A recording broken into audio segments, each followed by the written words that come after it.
May 5, 1945. The North Tyrolean Alps, Austria. The morning mist clings to the jagged stone walls of Castle Itter like a burial shroud.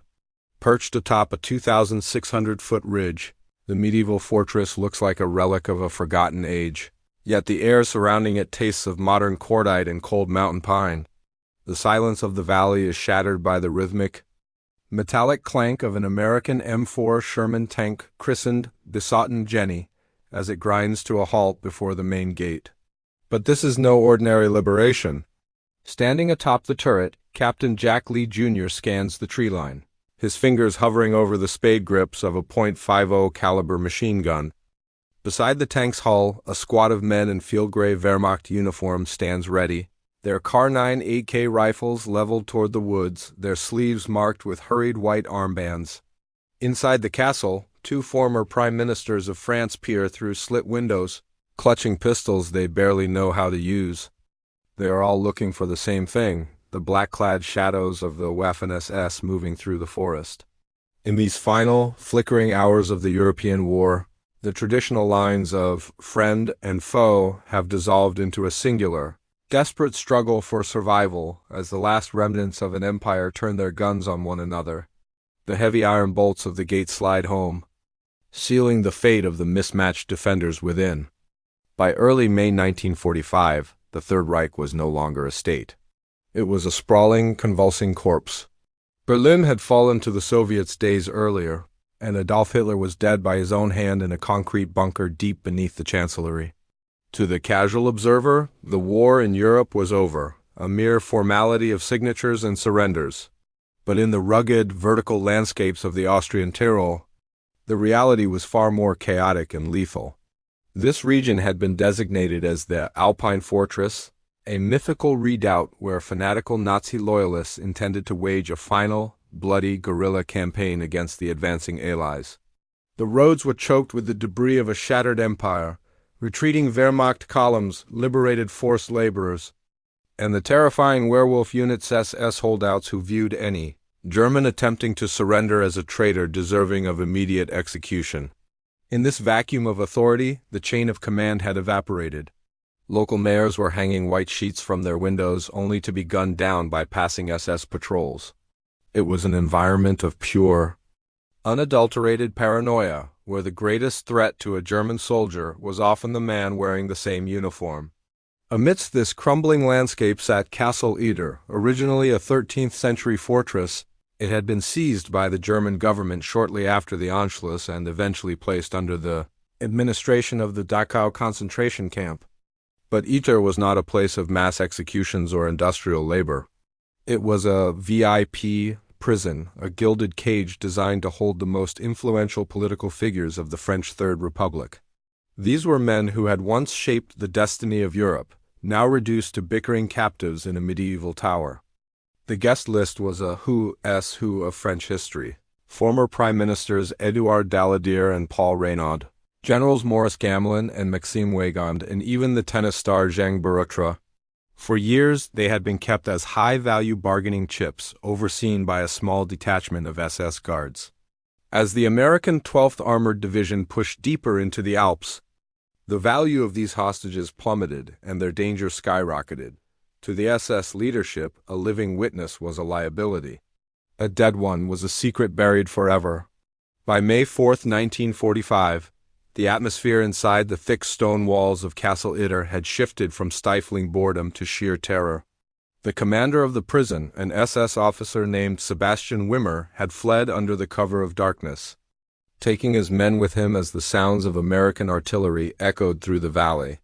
Left behind was a skeleton crew and a group of French dignitaries who suddenly realized they were no longer prisoners, but targets. They were stranded in a no-man's land, surrounded by fanatical Waffen-SS units who viewed the honor of executing high-value traitors as their final duty to a dead Führer. Desperate, the French prisoners reached out to the only armed force nearby that was looking to kill them, a small group of Wehrmacht soldiers stationed in the nearby village of Itter. These were men led by Major Joseph Gangl, a decorated officer who had long ago realized the war was lost, and had begun collaborating with the local Austrian resistance to save his town from a scorched earth destruction. Gangl was a professional soldier, not a Nazi ideologue, and he knew that if the SS returned to the castle to liquidate the prisoners, he lacked the numbers to stop them. He needed a heavier hammer. Under a white flag, Gangl drove toward the advancing American lines, eventually encountering a reconnaissance troop of the 12th Armored Division led by Captain John C. Jack Lee Jr. Lee was a cigar-chomping, quintessential American tanker, aggressive, tactical, and possessed of a reckless streak that made him perfect for a mission that violated every rule in the military handbook. When Gangl explained the situation, that a group of French VIPs was about to be massacred and that he, a German major, wanted to help the Americans save them, Lee didn't hesitate. He stripped his command down to a single tank, a handful of infantrymen from the 142nd Regiment, and a volunteer crew of Gangl's Wehrmacht soldiers. This surreal caravan won. American Sherman tank, followed by a German Kübelwagen and a truckload of mixed infantry, began the ascent toward the castle. They fought through a roadblock of SS troops, the Sherman's 75mm gun clearing the path while German and American soldiers fired side by side at a common enemy. As the sun began to set on May 4th, the Sotten Jenny crashed through the gates of Castle Itter. The French prisoners, expecting a division of liberators, were stunned to see a lone, grease-stained American captain and a handful of the very Boches who had held them captive for years, now offering them rifles for the fight of their lives. Major Joseph Gangl was a man trapped between two worlds, a decorated hero of the Wehrmacht who had survived the meat grinder of the Eastern Front. He was no stranger to the horrors of Nazi ideology.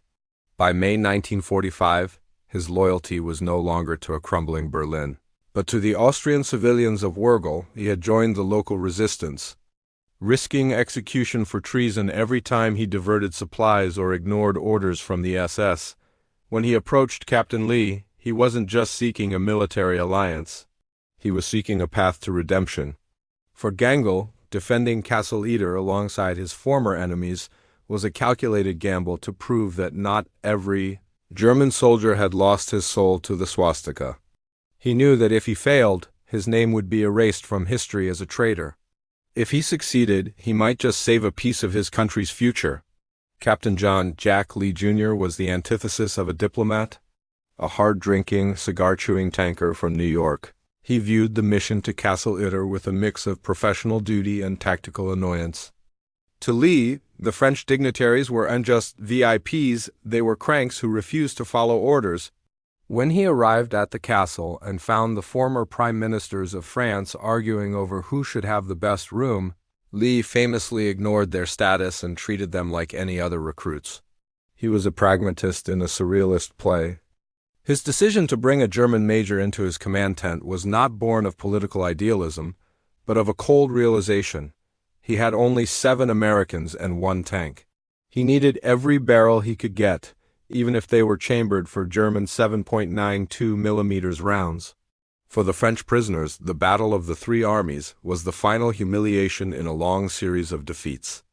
Men like Paul Reynaud and Édouard Daladier had presided over the fall of France in 1940, and their years in captivity had been defined by bitter internal rivalries. Even as the SS gathered in the woods below the castle, these men struggled to reconcile their past failures with their current danger. They were aging intellectuals and politicians suddenly thrust into a medieval siege. When Lee tried to keep them in the safety of the castle's keep, they refused. Jean Barotra, the bounding Basquenist champion, volunteered to leap over the castle walls to run through SS lines to find reinforcements, a feat of athleticism that defied his years and reminded the world that the French spirit had not been entirely broken by 4 years of occupation. Opposing this ragtag coalition was the 17th SS Panzergrenadier Division GTZ von Berlichingen. To these men, the war was not a matter of politics or geography, but a spiritual crusade. Even as the rest of the German military surrendered, the 17th SS remained a cohesive, lethal killing machine. They viewed Major Gangl and his defectors not as fellow soldiers, but as Untermenschen traitors to the blood and the Reich. Their objective at Castle Itter was simple: liquidation. They moved with the cold efficiency of professional hunters, setting up 88mm anti-tank guns and MG-42 machine guns in the surrounding woods. To the SS, the castle was a symbol of old Europe that needed to be purged before the end. And they were prepared to die to ensure no prisoner left that ridge alive. From a military perspective, Castle Itter was a magnificent trap. While its thick stone walls and high elevation offered a natural advantage against medieval siege engines, it was woefully ill-equipped for 20th century mechanized warfare. Captain Lee had only one tank, Besotten Jenny, which he parked squarely in the main gate to block the entrance.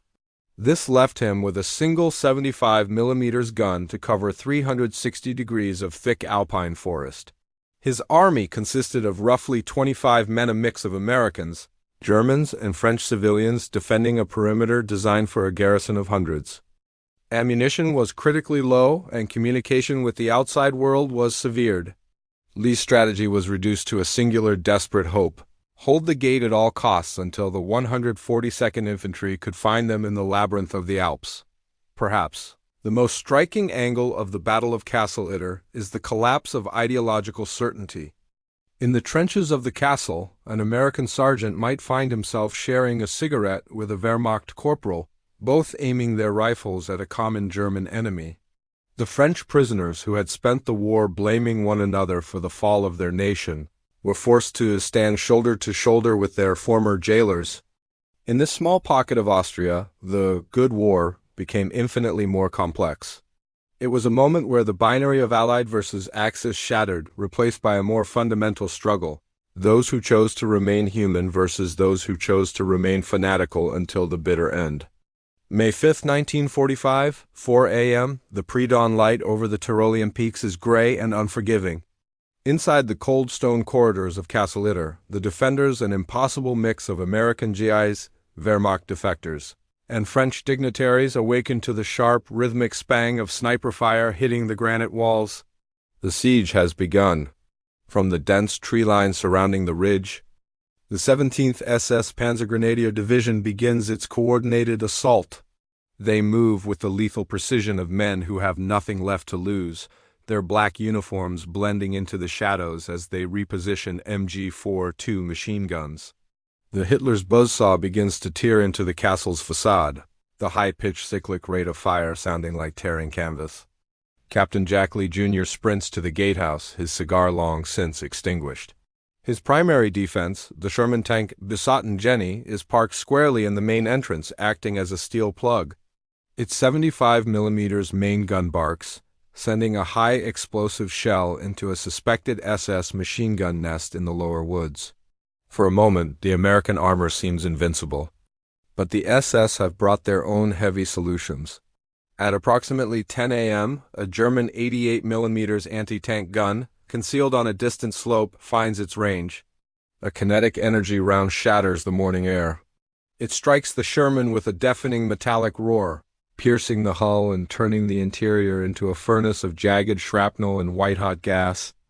The tank, the defender's only heavy weapon, is a flaming wreck. The crew manages to scramble out just before the ammunition cook-off, but the psychological blow is devastating. With the Jenny silenced, the SS infantry begins to swarm the lower slopes, utilizing the dead ground where the castle's high walls prevent the defenders from firing directly down. Major Joseph Gangel, moving with the practiced calm of a veteran, coordinates the German defectors along the northern parapet. He knows the terrain better than anyone, and he knows that if the SS breach the lower terrace, the battle will move from a siege to a massacre. The French prisoners, despite Lee's explicit orders to remain in the basement, appear on the ramparts. Paul Reynaud, the 66-year-old former prime minister, handles a submachine gun with grim determination, firing short bursts at the dark figures darting through the pines. It is a scene of pure historical surrealism. A French statesman and a Wehrmacht corporal passing each other clips of ammunition as the stone dust of a 13th century fortress rains down upon them. But as the morning stretches into the afternoon, the weight of numbers begins to tell, and the defenders' ammunition counters drop into the single digits. By mid-afternoon, the situation has turned from desperate to catastrophic. The 17th SS, realizing the defenders' heavy fire has slackened, begins a final, concentrated push. They launch a barrage of Panzerfaust against the main gate. the shape-charged warheads turning the ancient oak and iron into a shower of splinters. Through the smoke, the black-clad grenadiers begin to scale the lower walls using grappling hooks and ladders. The defense is now a series of isolated pockets. Captain Lee, his uniform blackened by soot, realizes they are down to their final magazines.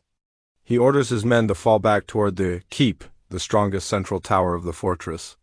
It is in this moment of peak tension that Major Joseph Gangle makes a fateful decision. He spots Paul Reynaud, the former French Prime Minister, exposed on a section of the rampart as an SS sniper zeroes in. Without hesitation, Gangle lunges toward the statesman, shoving him down behind a stone buttress. A split second later, a high-velocity rifle round finds its mark. Major Gangle collapses, killed instantly by the very soldiers he once led, dying to save a man who had once been his nation's sworn enemy. His death casts a somber shadow over the defenders. The hero of Wurgel is gone, and with him the last expert on the castle's local defenses. Just as the SS are preparing to breach the inner courtyard for the final slaughter, the relief column, led by American tanks and armored cars, smashes into the rear of the SS positions. The hunters suddenly become the hunted. Caught between the castle walls and an incoming armored division, the SS fanaticals break. Some flee into the dense alpine forests. Others are cut down in the crossfire. As the first American infantrymen storm through the shattered gates of Itter, they find a sight that will haunt their memories for decades. A group of exhausted French politicians, a few soot-stained GIs, and a squad of Wehrmacht soldiers, all lowering their weapons in a shared, silent relief. The most unlikely battle of World War II has been won. Just 2 days before the official surrender of the Third Reich. As the echoes of the final American volleys faded into the alpine valleys, the scene inside Castle Itter was one of haunting stillness. The courtyard was littered with the brass casings of 3 different nations' ammunition. The relief force from the 142nd Infantry Regiment stood in stunned silence, their rifles still raised as they looked upon the survivors. They found Captain Jack Lee, his face masked in grease and stone dust, calmly finishing a cigar. Beside him stood the French elite men who had held the reins of European power, now disheveled, bruised, and clutching German rifles. The immediate aftermath was a whirlwind of logistical confusion. For the American GIs who had just arrived, the presence of armed Wehrmacht soldiers was a cognitive dissonance they couldn't immediately process. In any other theater, on any other day, these men would have been shot on sight or herded into prisoner of war camps. Instead, they were standing guard alongside Americans. Captain Lee had to personally intervene to ensure the German defectors weren't mistreated by the arriving relief troops, asserting that they were under his command. The French VIPs, however, did not linger to celebrate. For Paul Reynaud, Édouard Daladier, and the others, the liberation of Itter was not just the end of a siege, but the beginning of a return to a France that had moved on without them. They were whisked away in a motorcade headed for Paris, yet the reunion was cold. In the years they had spent in the gilded prison of the Tyrol, a new France had been forged in the fire of the resistance under Charles de Gaulle. The men of Itter represented the old guard, the leaders who had overseen the catastrophic defeat of 1940 upon their return. They were met not with parades, but with the harsh scrutiny of a nation looking for scapegoats. Their survival at Itter was a miraculous footnote, but their political careers were largely over, buried under the weight of the very war they had just survived. The German soldiers who had fought to defend the castle faced an even more uncertain fate. Despite their bravery and their critical role in saving the lives of the French prisoners, they remained soldiers of a defeated and disgraced regime. Under the strict protocols of the most tragic casualty of the aftermath was Major Joseph Gangle. While the French dignitaries returned to their villas and Captain Lee returned to his unit, Gangle's body was moved to the small town of Wurgel. He was buried with the honors of a hero by the local Austrian resistance and the civilians he had died protecting. In Wurgel today, a street bears his name, a rare tribute to a Wehrmacht officer in a post-war Europe that sought to scrub itself clean of the German military's legacy. His sacrifice was the ultimate proof that the battle of the 3 armies was unfought for land or glory, but for a shred of human decency in a world that had seemingly run out of it. For the American military, the Battle of Castle Itter became a logistical and public relations headache. It was the most beautiful battle in terms of its cinematic heroism, but it was also messy. It involved an unauthorized mission, the arming of enemy combatants, and a chaotic mix of civilian and military objectives. Captain Jack Lee Jr. was awarded the Distinguished Service Cross for his extraordinary heroism. But the story of the battle was largely suppressed or ignored in the immediate post-war years. The narrative of World War II is being polished into a clear-cut tale of Allied liberation. A story where German soldiers fought alongside Americans to save. French politicians didn't fit the required simplicity of the era. As the Cold War began to freeze the borders of Europe, the records of Itter were filed away in the National Archives, gathering dust for decades. The battle became a ghost story of the Alps, a rumor shared by veterans that sounded too much like a Hollywood script to be true. To the greatest generation, the war was a series of massive movements: D-Day, the Bulge, the fall of Berlin. Itter was a microscopic anomaly. A strange blip on the radar of history that suggested the end of the war was not a clean break, but a jagged, bleeding wound where the lines between us and them remained dangerously blurred until the very last shell was fired.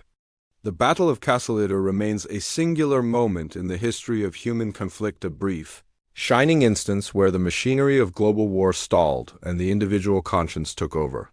History often prefers its narratives in monochrome, the black of the oppressor and the white of the liberator. But Itter reminds us that history is lived in the gray. It was a day when a New York tanker, a German major, and a French tennis star stood together on a crumbling rampart, proving that even after 6 years of industrial-scale slaughter, the capacity for common cause had not been entirely extinguished. We call these men heroes the war tried to forget, because their story challenges the comfortable simplicity of our memory. It forces us to acknowledge that a uniform does not always define a man, and that the end of a nightmare is often as chaotic as its beginning. Major Gangel's sacrifice and Captain Lee's audacity did unchange the outcome of World War II. The Reich was already broken, but they changed the ending of the story for the people inside those walls. They chose to risk everything for a group of captives who were, by that point, strategically irrelevant, proving that some things are worth fighting for simply because they are right. Today, Castle Itter stands in private hands, its stone walls silent once more. There are no grand monuments in the courtyard, and no Hollywood epics have yet captured the sheer absurdity of that May afternoon. Yet the legacy of the battle survives in the quiet recognition that in the final, desperate hours of the world's greatest tragedy, a handful of men chose to stop being enemies and start being human. It was a victory not for an army, but for the soul, a reminder that even in the heart of darkness, the most unexpected alliances can light the way home.